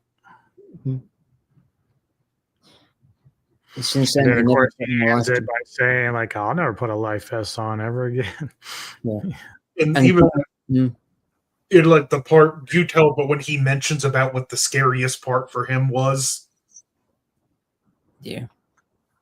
I was like, Professor, you talk about how when he says that part, what his scariest moment was. Yeah, it was just before the rescue team came to get them out of the water, because he thought that it was going to be the end for him. And I also want to add that John Williams' music in the scene, how it's mainly just those eerie violin strings with the occasional horn or trombone accompanying it. Ambient. It perfectly underscores Shaw's performance as he delivers that famous quote. Well, yeah, because you got the stillness, and then you have like because he has this sonar on, I think Hooper does, and you hear the whales singing, and so like it's just it's just very very quiet. Tony of the Dead wins the Bad Pun Award. Yes, I know. I saw that. He was half the man he used to be. Congratulations, Mr. But this Show. scene, there's a reason this scene is just so legendary, and it was a team effort because you had the writers take a pass at it, then Robert Shaw went over it and put it in his own words. Yes. In another sad note, he obviously doesn't talk about it here, but just the Indianapolis itself and how tragic the story was, and because they weren't allowed to send distress signals because of how classified their message was, the captain never stopped blaming himself for what happened, that so many of the crew died, and he was so Didn't the captain commit suicide at some point? He was so consumed with guilt he took his own life. Yeah. Which I saw something. I think it was in retrospect of Jaws. They did like a discussion with some of the survivors of Indianapolis, and it's a very touching segment, documentary, because like these guys were deeply affected by what happened, and they weren't mad at the captain. They were very supportive of the captain, even though he's gone. But it was really a really good thing to watch because they described just the shit that's gone. Because you got, you think just being in the water is bad enough, but some of these guys had burning oil on them from the ship. The salt in the water after being out there for days would start like being rough on your skin, like making it really saggy, and it would tear. So by the time some of them, I think they described about how like the plane, when it got the first plane that spotted them was one of those marine planes that can land, and so it was down there, and they were trying to bring some of those guys up on the wing. And like they had to be careful because they'd start pulling them and their skin would start to slip off because of all the salt and everything going into the skin. Very horrific stuff. I couldn't even imagine how terrifying. Trench foot all over the whole body. Yeah, it's just horrible. It goes so like as horrifying as some of the stuff in these movies could be, like reality is just 10 times more frightening. Yep, that's correct. Listen to this scene, like I said, what more can you say about the Indianapolis scene? It's even a just intimidating part to talk about because everything that could be said about it had been said about it already. Yeah. And it's also, I love brilliant too how you get this heavy scene and then it loosens the mood when Quint starts singing. Yeah. And he's like, okay, I've had enough of this, and now I'm going to take my mind off of it. And they just all join in together and start celebrating. But Brody's the first to notice something's not right as the sharks attacking the ship. Show me the way to go home. I'm tired and I want to go to bed. I had a little drink about an hour ago and it's gotten right to my head. Yep. Fun moment. Yeah. Like such a just authentic moment too. Yes, right. And sadly, the attack by the shark at night does leave them crippled. But the good thing is, Hooper tying that thing to the barrel did give them a way to see the shark at night. Yeah. So there is a very big key moment after that, after the shark comes back and starts, banging on the side of the boat. The idea was for Quint to lead the shark because the shark was chasing him. Like he's like, I've never seen a shark chase somebody before like this. It's ridiculous. So Quint's trying to take him to shallower waters because he wants to drown him there. Yeah. But the problem this comes where Hooper versus Quint. Again, there's this respect, but then there's also this like, hey, I know better than you. And Hooper is trying to tell Quint, don't push the boat too hard because you're going to blow the fucking engine. And that's when Quint just like revs it up, you know, because he doesn't want to take any advice from Hooper. And that's what leads to really kind of the destruction of what's going to be happening after this moment, because the engine blows. Now they're pretty much sitting ducks, and Anthony can go from there. That's fine, because I didn't mean to interrupt you, but you're good. But like that's part of, I wanted you guys on this for a reason. Yeah. But that part there, like, again, it's one of the, and it's Hooper being younger. The best thing he could have done was just not keep his mouth shut, because anything you say to the contrary would just antagonize Hooper. Yeah. But I love the scene when he goes back into the cabin and he just looks at the life vests and he knows what's happening. And you see, he just created his worst fear. That's right. I love when he does. He also destroyed the radio earlier out of his arrogance. This white shark had become his white whale. Yeah. He's basically Ahab. Yeah. I love it. Here you go. And he just hands him a bit of the broken radio. And then Bro's like, that's great. Where the hell are we now? You know that? And Quint's like, are you done having a temper tantrum now? Can we get back to work? You're certifiable, Quint. You're certifiable.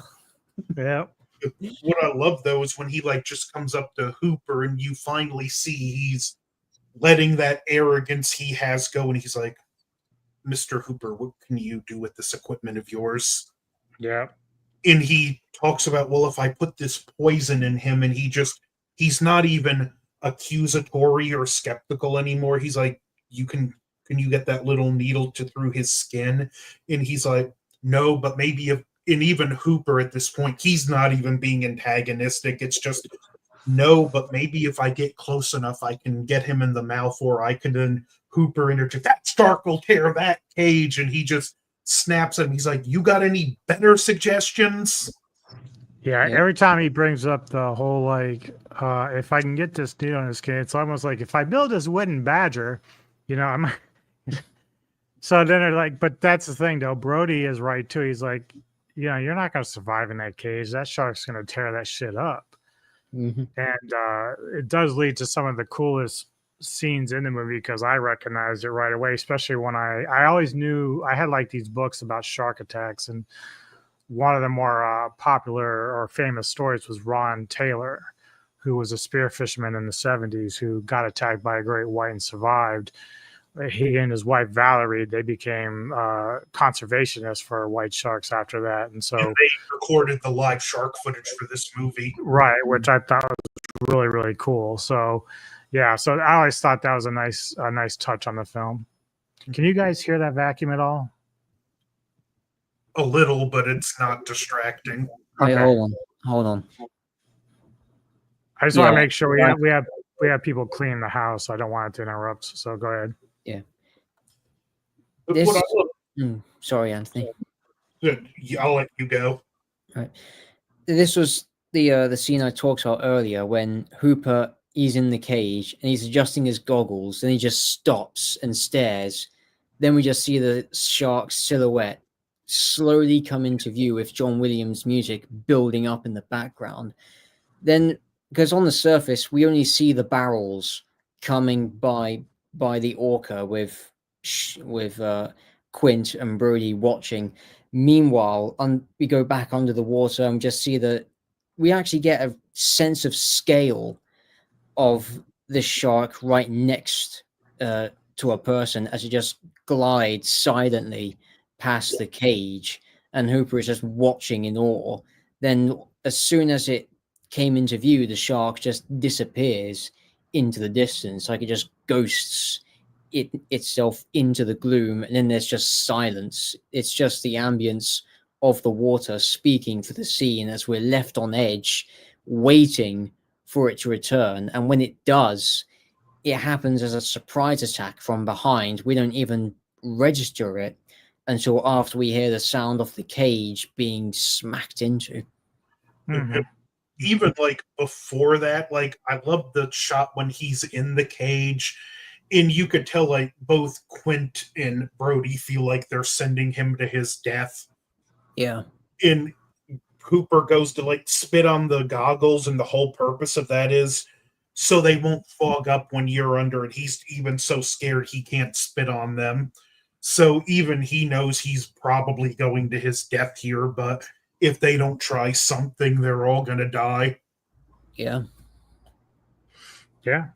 And then, of course, you lose hope because once the shark attacks the cage, he ends up dropping the spear that falls to the bottom. And then, now obviously this movie's been out forever, so a bit of a spoiler here. But in the book, Hooper doesn't make it.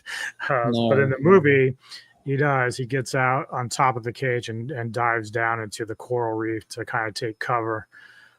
Which, again, this is actually kind of a good thing too, because the way that Spielberg shot it, because, you're thinking that you're going to follow what ends up happening with Hooper, but then we get thrown back up to the surface with Quint and Brody. So we kind of forget about Hooper for a while down there. We just end up concentrating on what's going on with these other two guys on the surface. And they reel up the cage. What's left of it, it looks like it went through a shredder. It's like just totally mess. Hey, what's going on, Sentry? Hey, sci-fi. But yeah, it's not too long after they get the cage up. They figure that Hooper is gone, and the shark barrels towards the boat, which is sinking at a rapid rate here. And then we get the famous, it jumps up on the back and starts tipping it into the water even more. I don't know who wants to explain this part. Maybe let's go with the professor, Mr. Narrator. Tell us what happens. Before he does, I want to point out, it should be noted too that Hooper's survival was a happy coincidence because they had a miniature cage and a great white got tangled in it. And that footage was just so dramatic, they had to use it in the film, so they rewrote it for Hooper to survive. Yeah. That's true. So now we're going up to the part where the shark lunges out of the water and lands onto the back of the orca, basically splitting it in half. And this is a really harrowing and quite a frightening scene because, again, there's no music. Yep. There, Anubis has it. Yeah. There it is. So, yeah, the shark's lunged onto the boat. It's tipping backwards. Quint gets his hand crushed by a spare oxygen tank. Brody tries to grab onto him, but he slips through his hands, and Quint is frantically kicking away at the shark's jaws, trying to get away from it. And just as he gets his legs trapped in the shark's mouth, he grabs a machete and tries cutting away at its face. But there's no hope for him. He just gets crunched up and bitten into to the point where he's just basically killed after being bitten above the waist. Then the shark just drags him back under the water in complete silence.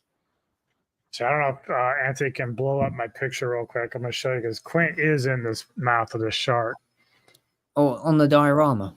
Yeah. What do I have to hit to blow it up? I think blow up. Just hit my picture, I think. Yeah, so you can see there he is right there. Even has little pinches in with the barrels. Yeah. So it's pretty cool. Even a broken windshield where one of the barrels hit it earlier in the film. Only sad thing that's sadly missing is Brody wasn't in it. Yeah. Yeah. That is true. Now you should be able to kind of just there you go. Okay, learned something new. Yeah. Well, I figure if I go and show you guys, if Professor shows what he's got, and I'll show you my stuff, and then you can do it that way at the end. Yeah, and after we're done, I also want to briefly just touch up on your guys' thoughts on the sequels. Sure. No. And another, Yeah, I see that Bo Tony and Century want my shit. No, you can't have this. It took me 20 years for my mother-in-law to give it to me. I'm not giving it away. it's role reversal. You're usually the one. When you gonna send that to me? So now you get to say, Right? Yep. Right. This is my Rhedosaurus. You're not getting that. Yeah. What's a brutal touch too. After Quint gets killed for the rest of the movie, chunks of him are still on the shark's teeth. Yes. Yeah. But now we have Brody alone, and he just has his wits to survive. He just like why is his name slipping my map? Roy Scheider. Scheider. Like Oh, he's Scheider. Okay. watching a stumble bum like Brody just do what anyone would do. He throws the tank in the shark's mouth out of remember FedEx priority. Yeah. He throws the tank in the shark's mouth. Then he grabs a spear and gun, and he's on the mast of the boat as it's sinking. First, he takes the spear and starts to stab the shark in the head, and he's clearly hoping to just hit the brain, which doesn't happen.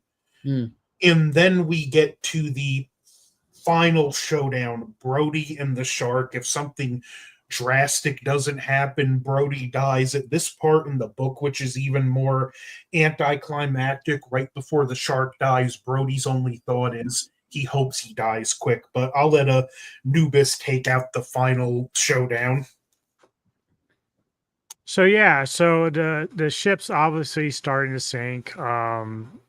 Brody's got his rifle, and the funny thing is, as a kid, I was never really picking up on the idea that the tank would become a factor. I just thought it was something to keep the shark busy from eating Brody, which it kind of was, but it also would turn out to be the one catalyst thing for Brody to kill the shark, because he's already got in his head the tank's in his mouth. So he's up on the end of the mast of the ship and positioning himself with a rifle to try to shoot a shark, and takes a few shots, keeps missing. And then we get the famous line, "Smile, you son of a bitch," and hits the tank, shark explodes. And then really, again, a credit to Williams and his score is the rest of the remains of the shark's body drifting down in the bottom. Yeah. This nice kind of like melodic soundtrack that's being played. Almost in a sense of sadness for the shark in some ways. You almost get like this low growl too, which shouldn't be there, but it's sort of like this low growl that the shark's been defeated. Which was taken from the movie Duel after the truck drives off the side of the cliff. Yeah, which in Right. turn was taken from Creature from the Black Lagoon as one of the Gilman's raw effects, but it was slowed down and edited in post-production. Yep. So, so the shark plummets to the bottom, which remains of it. You can even see some of the cartilage that was part of the body, which is kind of a nice effect that Spielberg had. And then basically, Brody's just on the mast and the ship's still sinking, but he's happy. He's laughing. He killed the shark. And then we get these bubbles that come up a little bit away from him. It's Hooper who's come back up to the surface and starts swimming. And at first, Brody's kind of scared. He's like not sure what it was. He thought Hooper was dead. And so they have a nice little laugh or whatever. And then you get this moment where Hooper's like, "Quint," and Brody's like, "Nah." And then there's like kind of like this solemnness to it. And then finally Brody's like, "Well, can we get back on those things," which is the barrels? And he's like, "Yeah." So they start kicking their feet, and because by then they're pretty close to shore anyway, maybe about a mile or so. So they start making their way back to the shore, and that's when you get that Brody saying, "I don't know why I was afraid of the water." He's like, "Yeah, I don't understand that either," or something to that effect. Because now Brody has basically conquered his fear of the water, and with all this that went on. It I just used to hate the water. I can't great, imagine why. great ending, and the fact that when you watch the credits, you actually see them make it to shore. You didn't need that for the movie. It could have rolled into black and Yeah. still been amazing, but it just that little nice touch was just like that little cherry on top. Yeah. Thanks to John Yeah, I've Williams' seen score as well. yeah, I've seen reaction videos where kind of like they were kind of surprised it ended that way, but I thought it was actually a pretty good ending Yeah, I because you agree. can still see that they finally got back to shore and they were safe and all that good stuff. Yeah. And sci-fi is going to keep clear of the water from now on. It's not that bad. You just can't see what's beneath your feet. True.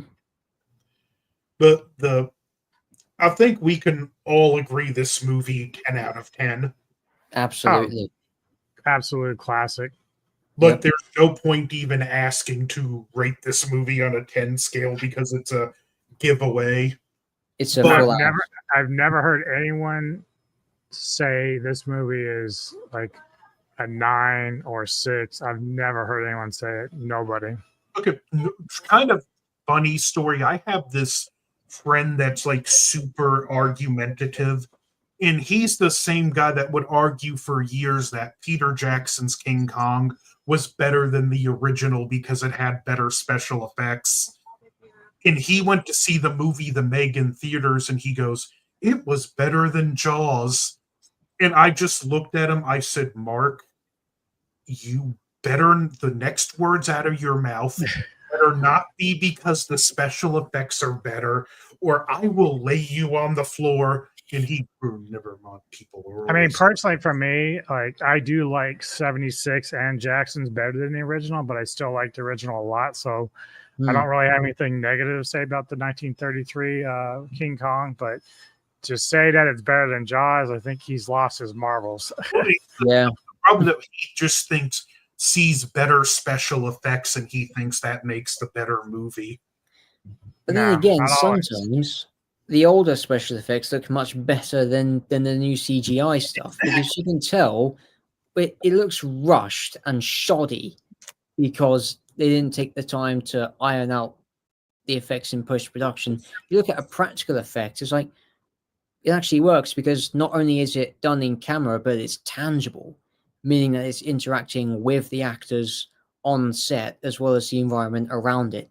You just don't get that same convincing with CGI. You just don't.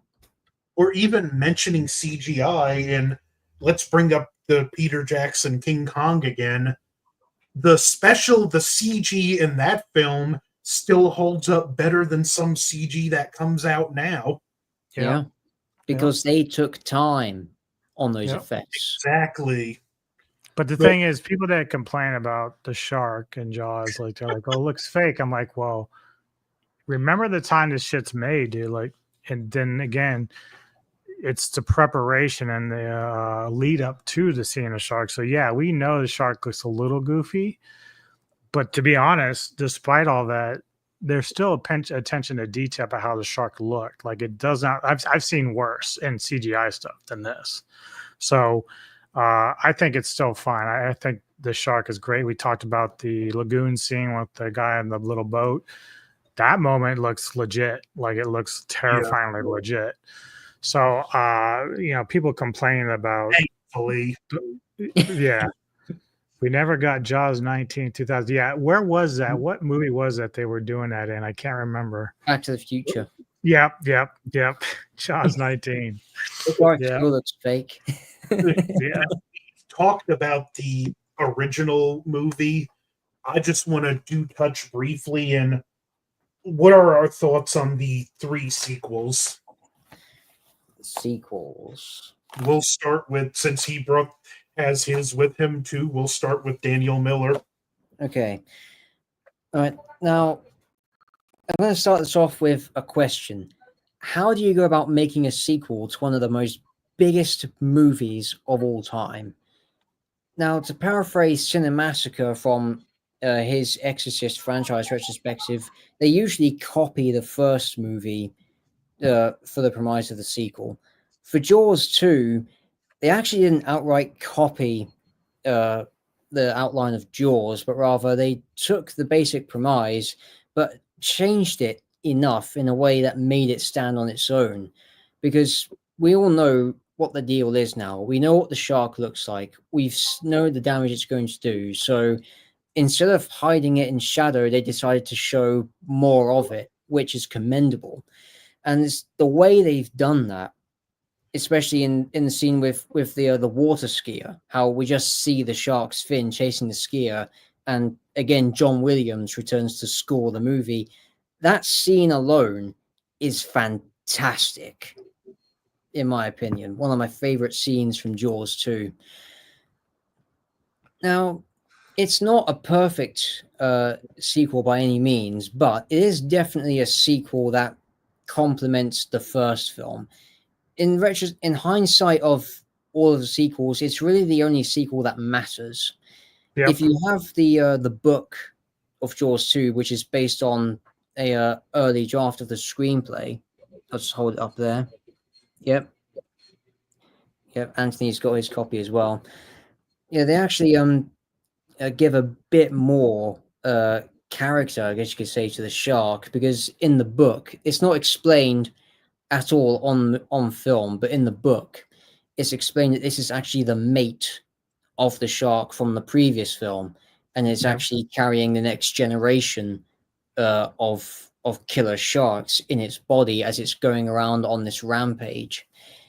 And now in the book, the mafia makes a return. There is moments where Helen Brody remembers the affair between her and Matt Hooper, and this time the climax with the kids on the boat that happens in the movie, that's the final act of the book. Then the movie, that's changed to be the big setup that happens from the middle up until the climax on Cable Junction. Yeah. What I like about Jaws 2 is that they give the shark the Freddy Krueger treatment. Yeah. I mean, because when I think about it now, after seeing the Nightmare on Elm Street movies, I just imagine this shark with this burnt face just coming up out of the water, and then I just remember Freddy Krueger saying, "How's this for a wet dream?" before Jaws 2 does like swim over into slasher territory. Yeah, it's definitely a more brutal and quite more, although it's not explicit, it's a bit more gory than the first film. True. In Jaws 3. Oh dear. Jaws 3. Now, part of what ruined Jaws 3 was the fact that they basically forced the 3D gimmick not only into the film itself, but also into the film's title. And keep in mind, in the 80s, 3D was massive. There was Amityville 3D and Friday the 13th 3D. So, of course, how could Universal resist doing Jaws 3D? Yeah. And they did the cheap 3D. Yeah. And keep in mind, this was around the same time as The Empire Strikes Back and Return of the Jedi.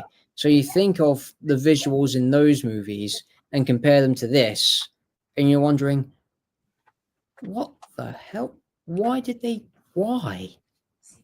Mm-hmm. And the crazy thing is that the Brody sons, they actually weren't meant to appear in Jaws 3. It was meant to be the same route that the Halloween 3 was originally meant to be a spin-off, its own self-contained thing with a new set of characters from outside of the previous two films. But it was the insistence of the studio that the Brody family in some way be connected in Jaws 3. But a highlight I would give Jaws 3 would be the soundtrack by Alan Parker. If you listen to it on its own, it's fantastic. He takes the John Williams Jaws motif and does his own thing with the soundtrack. He doesn't cut and paste. He actually builds this really intricate and fantastical score, which in some places outshines the film that it's been written for. It has more of an adventure feel to it. Yes. Now, Jaws the Revenge. This time it's personal. What a tagline. Yeah. Now, Jaws the Revenge, if you watch the movie itself on its own, it makes no sense why the shark is stalking Brody's widow from Massachusetts to the Bahamas.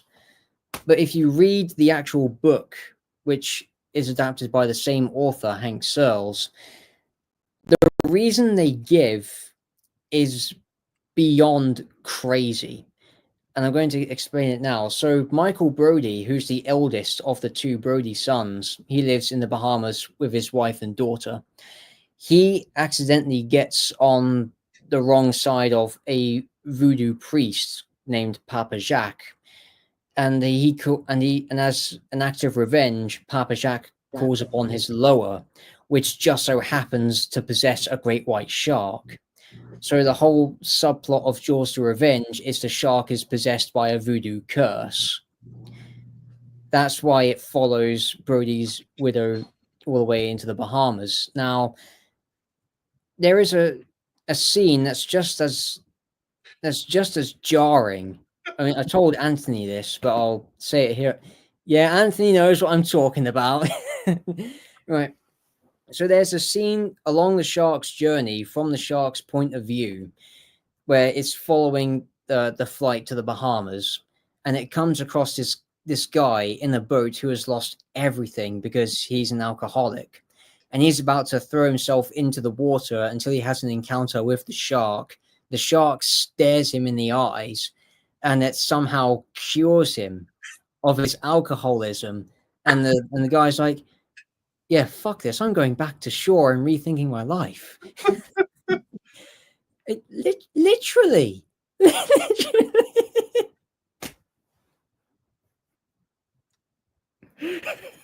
Changing lives for the better. Yes.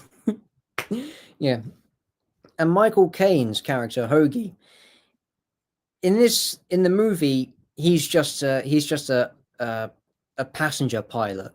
No explanation. In the book, it's explained that he's an undercover operative for Interpol that is doing a operation on a drug smuggling syndicate in the Bahamas.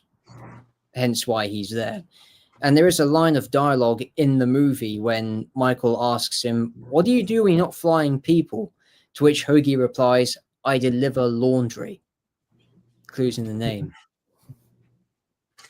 Yeah, and that really, I often think that because Michael Caine does not like to talk about this film at all. No. But I think if they had done like what the book did, like in terms of a script, and gave him a little bit more serious backstory, he may have enjoyed it more, I think. And again, you brought up the voodoo thing, like that makes more sense with this film than what they actually did with it. Like the whole idea that the family was just cursed out of nowhere because of what Chief Brody did, it's not as fun. Like the voodoo thing is a much funner point of view. It's a shame. It's a shame they didn't film that stuff and edited it out, because it would be cool if we had a Curse of Michael Myers situation where there's the theatrical and producer's cut, so we could have had the theatrical and the voodoo cut. Yeah. Now, if you have the Blu-ray, then there's an alternate ending included, which actually shows how the shark was originally meant to be killed, where it gets rammed through with the boat. Yeah, it's very gruesome, and it's actually one of the best effect sequences of the movie, along with the scene of the shark attacking Michael in the submersible. I'd still love that scene. Yeah. I also love Michael Small's soundtrack for that scene as well.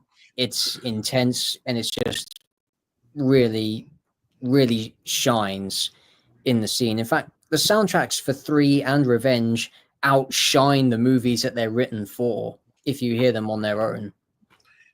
And dare I say it, they even rival what John Williams did. Yeah. No, go away, Siri. Siri said, "Not today." Yeah. Sorry, she just keeps turning herself on. I have no idea why. Siri, you imbecile. No, Because no. you know what's funny about 4 though, because we talked about how if we did like a direct sequel to Jaws and how more serious it would be, more about the human element. Mm? You know, you brought up a great point about the 4th one. Like, I think a lot of ways, because you remember the moments where Ellen is like, Michael's wife is like an artist, like she builds things, and so there's like Yeah. that one piece of art she has, like almost like a Like shark's shark. mouth. Yeah, I think how Ellen looks at it. So, like, to me, they could have like kind of again not dealt with the shark in the 4th one and just kind of dealt with the human part of it, like Ellen dealing with all the like the loss of Sean and you know what happened in the past, but like because it would have been a pretty good story about her and how she's dealing with like the passing of her husband, Sean's. You know, it could have been just an accident. Like if we just make it instead of a shark, he has like a tragic accident on Christmas Eve, I think it was. So that would have been like a better story for Jaws 4. I know people would hate it because they want to see the shark, but just in terms of quality, like again, Hoagie has actual story, actual meaning. You know, you can take the voodoo stuff out since you're not going to use a shark, but even if Michael is in the submersible and he comes across a great white, you know, it's not one that's fallen him; it just happens to be there. Mm. But that will add element of fear to Ellen. Like if Michael says, "Yeah, you know, I mean, we did come across a great white today. It wasn't doing anything, was swimming around, but don't tell my mom because she'll freak the fuck out. You know, don't do that." Yeah. And I think that stuff would work very well as a story plot for the 4th one. I enjoy the 4th one a little bit here and there, just from time to time when I want to sit and watch it again. The version I saw when I actually saw it in theaters was when the ship impaled it and killed it. That's the version that I saw. Yeah, I did see the alternate ending like years later, I think on VHS or something. But either way, the more you were talking about Ellen, and I think it's such a better story if we just kind of focus on her, because Revenge does try to do that. It does try to give her a point of view because she's the star of the movie. the film was actually re-edited during its theatrical run. Yeah. So depending when and where you saw it in the theater, you would have seen a different ending. Right. That's right. Well, sci-fi makes a good point about the girl on the banana boat. Yeah, that was also a really good kill scene in that film. Since you've mentioned your thoughts on this one, what about your thoughts on Jaws 2 and 3? 2 I've always liked. I thought the promotion was amazing. You know, just when you thought it was safe to go back in the water, that's a clever way of saying it's not gone. And you know, the one thing I can remember, and I always laughed, I think it was before Jaws 2 came out, which might have been the same year, but do you remember the movie Airplane? Yes. So I was with my babysitter, and again, she's taking me to the drive-in because, you know, she's watching over and we were going to see a movie. So, you know, I know Airplane is not a horror film. However, the way it starts is the tail plane going through the clouds using the Jaws theme. Yeah. I immediately jump into the little foot area of the car. And I'm like, I don't want to see this. I don't want to see this. I don't want to see this. She's like, no, it's not the same movie. I'm like, bullshit. I know that noise. I know that music. So eventually, obviously, I got back up and it wasn't the movie, but it scared the shit out of me when I started hearing it. I was like, no, I didn't come for this. No, I already saw this. So that's the effect, again, of that movie and how it affects, how it even influenced a lot of other films that have parodied it. But I've heard some beats actually use that theme if a shark is spotted. Yeah. But yeah, so Jaws 2, you know, it gets corny towards the end with the cable junction and how the shark dies. But I do love how they kind of incorporate the certain aspects about sharks. So like they're attracted to sound. And so, we're already smacking the cable wire to get it to come over to where he is. The acting is very good in it. I enjoyed that one. The third one I do have a soft spot for. I hate the 3D part of it, obviously, but I think Louis Gossett Jr. is amazing in that film. Yeah, yes, sir. We got Phyllis Royce here. Yes, he's very good in his role of the park owner and runner, manager, or whatever. Again, the underwater sea kingdom is awesome concept. I kind of enjoyed. I'm gonna go back to 2 for a minute. But 3, you got these pair of dolphins that come to play into the fighting the shark. And then if you go back to Jaws 2, there's a moment early in the film where an orca is on the shore, on the beach, has been, attacked by a shark. And that was in direct response to Orca that had come out after Jaws, and Orca had killed a great white at the beginning of that film. That was sort of the director of Orca saying, yeah, we got something more predatory than a shark, and it's the killer whale. So Jaws 2, they were like, not so fast. And so that's how they play. It was like a little bit of jab back and forth between the movies of how they portrayed the shark and the orca together. Of course, Orca was the name of the boat that was sunk. But yeah, 2 and 3 are great. 3 obviously has its problems with the 3D effects. I never understood it, but as Anthony said, it was the hot thing at the time. A lot of films were doing it to try to gain popularity through it. But after a while, even now, like when I go to see a movie, they'll say, yeah, you can see it in 3D. I'm like, I really don't want to. I just don't want to. I don't care. I don't care enough about it. But yeah, so I'm fine with the sequels. 4, it's terrible, but it's also one of those films where every once in a while I'll just go back and revisit it for fun.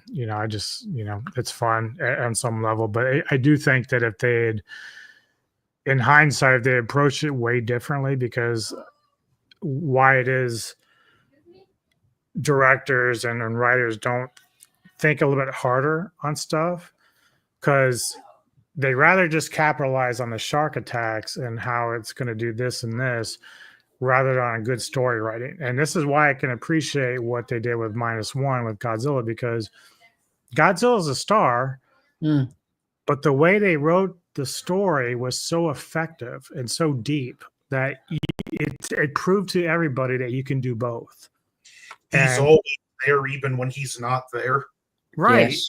Exactly. And so if we're dealing with Ellen and all the shit that she had to put up with over the years, with the shark attacks and the husband dying eventually and then Sean's death, it's just a perfect way to kind of deal with that. Would have been a great bookend to the entire series. Brought a special Oh, guest. this is Jaws too. This is the bunny rabbit Jaws. Mr. Peabody. He's our buddy. We've had him for 10 years. He just got his own close-up. Yeah. Baby. So whenever I think of bunnies and horror movies, I immediately think of Night of the Lepus.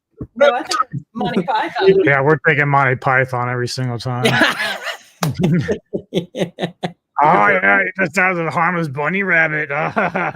Never. It'll bite your knickers. No, it won't. Jesus Christ. I like when they show the bunnies like teeth, like trying to go out. As you see, our rabbit is quite sweet. Okay, I want to show a couple of things real quick. Oh, is it? Before you do, I want to touch up on my thoughts. Go for it. I love part 2. It's an organic sequel to the original. It's such a just natural continuation in that it feels like a slasher at times. Can't complain. Jaws 3, it's definitely a guilty pleasure. It's got its problems, but I still enjoy it. And Philip Fitzroyce, his death is one of the most disturbing in the entire franchise. True. Chewed, crushed to death by the shark. Plus, it has a great opening kill. And for Jaws: The Revenge. It's a terrible movie, but I still have a bit of nostalgia for it, and I do Yep. still love the underwater chase scene. Yeah. But there we go now. Back to you and your collectibles, Anubis. So yeah, so first, I have the collector's edition from 2000 for Jaws. I've had this for quite a while now. Obviously, these guys have some different versions of their Jaws, which is really nice. But I also have original 1974 novel. So this was before the movie even came out. I think I bought this off a dude at the time when I was working at Crown Books for like $60. Last time I think Neko checked to see the worth, it was like 600 for it or something like that. First publishing. Now you already saw my little diorama with Quint. Now this picture I sent to Anthony of the game. So I used to have this game in 1975 for Jaws. It's kind of corny, but it was always a lot of fun, especially when you're 5 years old. So I really, really loved that game. I don't have it anymore, but I did back in the day. So anyway, NECA re-put it out, and it got far more impressive with how it looks. Holy shit! There's one. So you can see the tank. For $1,300. Yeah. So yeah, you can see that it's got like the tank in there and everything else. A lot more detail on the shark. Definitely looks like Bruce. Very impressive the way they did. So even though I don't play the game, I could, but I don't. But I like it because it just looks like a figurine. But if you want to sell that, it's $1,300 right now. Now this was something that my mother-in-law also gave me among some other ones. No, that was your Secret Santa. Oh, was it? From Keith and Donna. Okay, so she corrected me on that, but one of the ones I got was this. Ooh. So technically, even though it has a dead battery in it, you could press a button on the side of the little TV and it would actually start playing a scene from Jaws. I think you should open them. I probably would save some space, but then again, I need another shelf. But either Probably way, better to at least take the battery out so it don't leak. yeah. You could probably salvage that box too. It looks like it opens. Oh yeah. It shouldn't be hard. So I was thinking about this I think that's all I got. for Anubis. Behind him, if you look over his left, if you're looking at him, the left side, we have like this shelf, and it's kind of a sad shelf, and it would be fine just for like storage in the garage or in my closet or whatever. I've been seeing a lot of these cool like glass shelves. Is that the one with the lights in them? Yeah, You can minimize me. I'm done. You could probably just get like your own lights like you did with your bookshelf, but you could get one and put that behind you, but you probably would have to move your cork board. Oh yeah. Well, yeah, I'd figure it out. Here comes Neko. She is terrified. Oh, she just now coming out. Mm-hmm. Oh, Hazel's probably way gone. No, Hazel came out immediately. So did she? opened the door. That can be confusing at times. You go by Neko and you have a cat named Neko. Yeah. Well, see, the funny thing is, she's the one that basically named it, and so I liked it. Then she's like, "Wait a minute, I don't think we should call her Neko." But we'd already been calling her Neko for like a week, so I was like, "No, it's."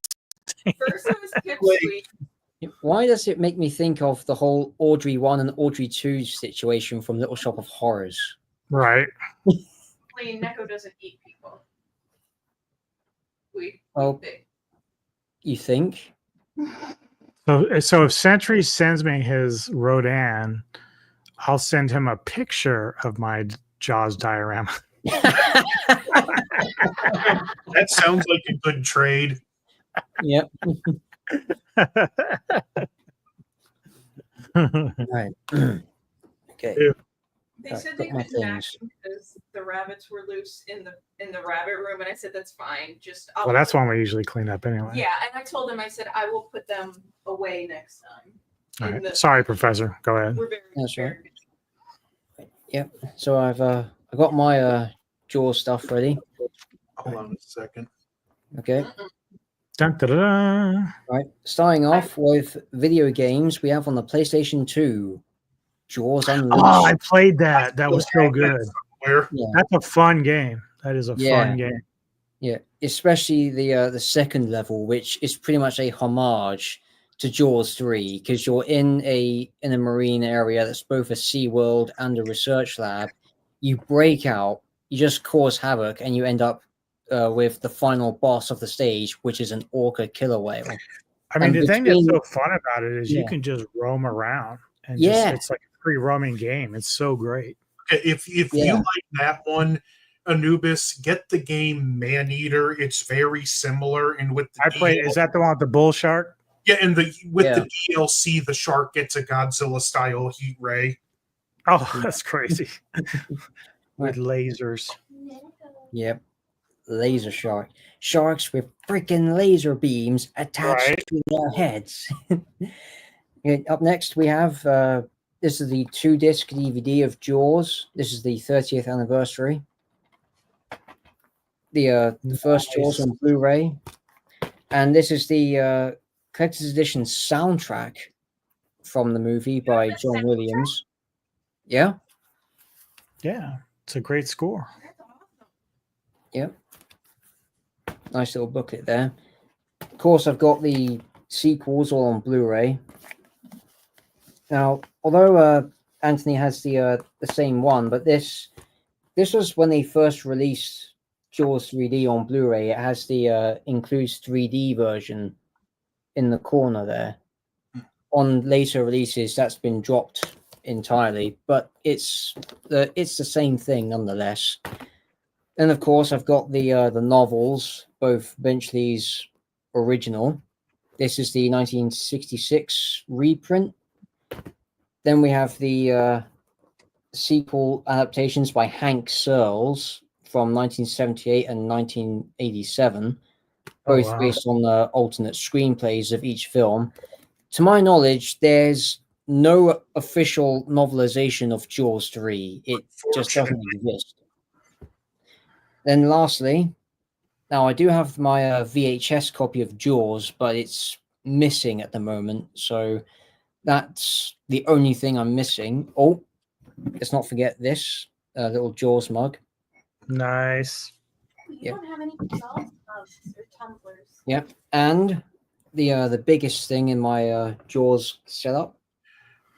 I have that too somewhere. Yep. Yeah. And yeah, that's all I've got. Yeah. What? Since you got your Like Cup. enemy? Very Nice. got this at Walmart for $7 at the start of the month. Cool. No, drink to your legs. Look, I got the 4K with the horrible Here's to swimming with bow-legged women. cover. Yeah. Yeah. I mean, I'd imagine that the actual transfers of the films in 4K look great, but it is the front covers that do tend to let them down physically.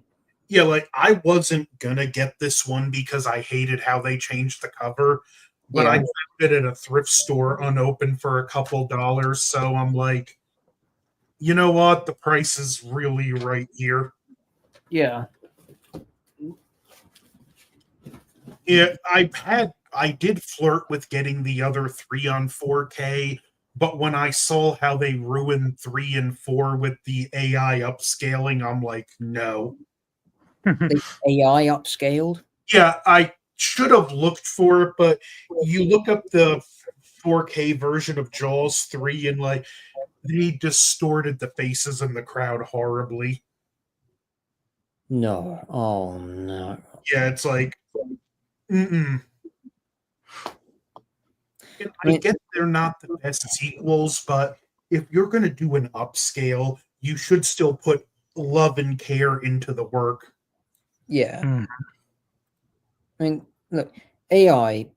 I'm not gonna be hypocritical, but only use AI for doing things like concept stuff. Don't use it to remaster an entire film because it's just not going to look right. If you're going to remaster a film, do it properly with original methods. Don't use AI to cut corners. You're right. Okay, well, I gotta wind this down, so I got some stuff I need to do. But before I do, what do you gentlemen have coming up down the pipeline? Well, for me, later tonight, Olvin and I are doing another Silver Screen Savant episode, and we'll be doing On Her Majesty's Secret Service. It's Olvin's pick this time. So continue our Bond run, where we'll try to get some of the Bond films done before we rank them all with Jedi towards the end of the year. Next week, obviously, Tony and I will be getting to do our Ghouls of Midnight. I can't remember if I made a pick or not. I think I did. I can't remember, though. Can't keep shit tracked. Tomorrow, obviously, Mr. Tony and I and Big Bad Wolf are going to sit down and review live the Predator Killer of Killers anthology animated film that came out. So we're going to talk and review that. And then Monday, Vintage Cult Cinema returns with Kevin Lambert as we review Grandma's Boy. So wait a minute, no. What time Monday? 5, my time. Why? Because you're talking about Grandma's Boy, and that's our movie. Well, Can't we move it to 6? no, because he said it's 5 our time, but it's gonna be 10 p.m. his time. It's gonna be late. So But if you tell him he's not gonna do that for you. Sorry. yes, he will. No, he won't. I bet you if I asked him right now, he will. And then on the 20th, I'm getting together with Jedi Van Grell as we do the Kaiju Spotlights that's coming back. He's going to be doing Gyra, one of the Gargantuas. So we'll be reviewing that Kaiju on there. It's Kaiju Spotlight series. So that's what I got coming up pretty much. Okay, Professor. Oh, that's right. Oh, let me clear something real quick. So my pick for ghouls this week is How to Kill Monsters. Thank you, Tony, for reminding me, even though I just watched it yesterday. And Tony picked Clown in a Cornfield. So that's the one that he's got on his episode. So Here comes a problem. now I'm done. Okay, Right. Professor. Okay. Now, a lot of the stuff on my channel, it's still very early on in development, so there's nothing concrete for a while, but I will be working hard on it. In the meantime, do keep an eye out on my socials, because I will put updates on what is going to be coming soon if I've made enough progress. With regards to the entertainment headquarters, I'll be doing a Educating Me episode with good old Kevin on a 1960s television series called Thunderbirds. Very nice. Mm-hmm. I've never heard of it, but Well, strap in. yeah, That'll be interesting. guess Yep. I'll be educated. And that's all. For the time being, yes, that's all there is. But I mean, nothing's really set in stone. So Oh my as I God, say, do Thunderbirds keep an eye out looks on the amazing. socials. Thunderbirds looks amazing. Wait, are you looking at the original 60s one? Because that's what we're covering. Yes. Yes, it is. Is Okay. it puppets? Yes, they Oh. are puppets. Puppets and pyrotechnic explosives. Oh, is it like what's that one America Team Force? America. Oh, yeah, Team Team America. America. Yeah, it was the inspiration for Team America, at least being a parody of it. I mean, Jerry Anderson has said that despite the profanity and the violence, he actually appreciated how committed they were to the art of Super Marionation, which is the name of that sort of show, Super Style. Marionation. Oh my God, we can watch all the episodes. Do it. That's Okay, coming on. Okay, for myself, right now I'm in the middle of my Friday the 13th best moments. I just have Jason Takes Manhattan and Up, so I'm almost done. And then I'm going to start my Gundam Wing 30th anniversary review. But this has been episode 1 of Discussions in Filmland. And a very special thank you to my inaugural guests, DJ Anubis and Daniel Miller. This show wouldn't have worked without the two of you. There will be more in the future, but as for now, keep the film love alive, and don't forget with all three channels to like, share, comment, and subscribe. Over and out.